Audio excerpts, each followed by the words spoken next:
Arizona. Governors, good afternoon. You have one? Would you agree that good process builds good policy, builds good politics? Pretty normal, right? Would you agree, Governor Pritzker? Yes, sir. How about you, Governor? I would agree, Also, Congressman. Governor Hochul? I would agree with that. Good. Now, would you support the disclosure of federal fundings to nonprofits, either directly or indirectly? Governor Pritzker? Federal funding of nonprofits, just generally, there is actually nonprofits do report their. Well, they do kind of, because we don't get that. That's all blocked out, okay? But you can't make good decisions if you don't have that. Would you agree? All of it is available, as I Okay. understand publicly, yes. Now I'm going to quote U.S. Supreme Court Associate Justice Louis Brandeis.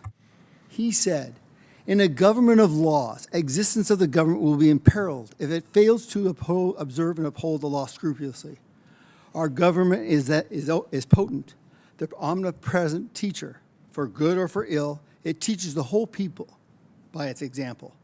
If the government becomes a lawbreaker, it invites contempt for the law. It invites every man to become a law unto himself. It invites anarchy." So do you agree with, Governor Pritzker, do you agree with Louis Brandeis on this quote? How about you, Dr. Walz? I do. It's what the President Trump has done, though. He is the one who has broken the law and the United States government. Governor Hochul. We follow all the laws, federal and state. Okay, so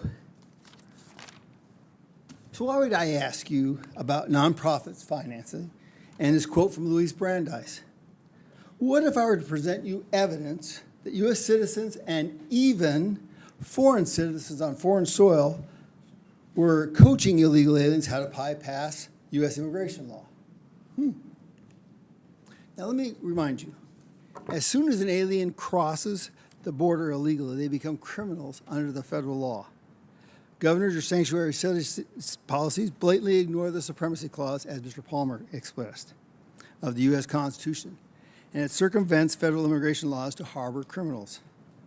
As of July 2024, under the Biden-Harris administration, there were over 660,000 illegal aliens with criminal histories in the United States. But I'm talking about everyone, not just criminals. Once you violate the law by entering our country illegally, let me be clear. You're aiding and abetting criminal illegal aliens, which is a felony under Title 8 U.S. Code 1324, punishable up to 20 years in prison or life in prison or even the death penalty. Seems kind of weird, but if this aiding and abetting results in someone's death, which this committee and all Americans know has happened.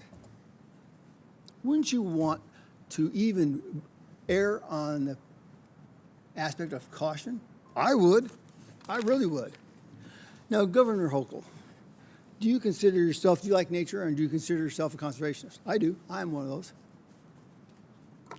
I'm particularly fond of New York State's great state parks, so yes, of course, I love nature. Good. So why would you allow illegal aliens to destroy a National Park Service land at Floyd Bennett Field? Yes, I was there. I got to see it all.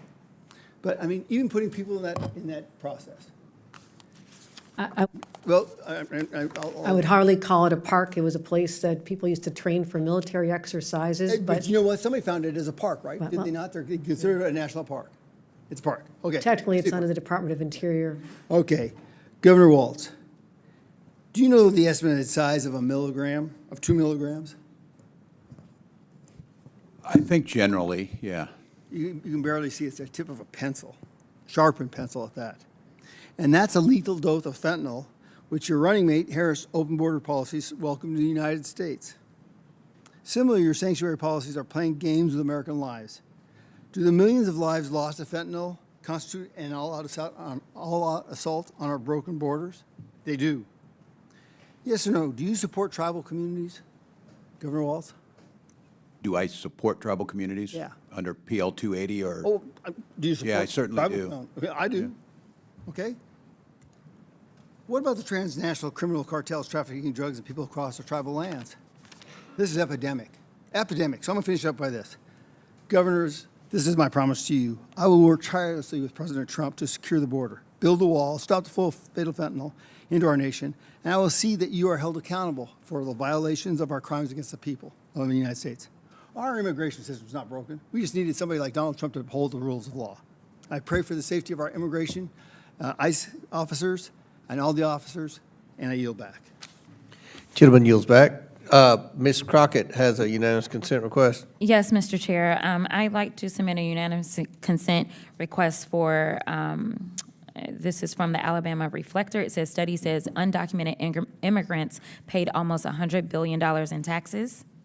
Without objection, so ordered. And my second one is from Reuters. White supremacists behind over 80% of extremism-related U.S. murders in 2022. Without objection, so ordered. Now recognize Mr. Lynch.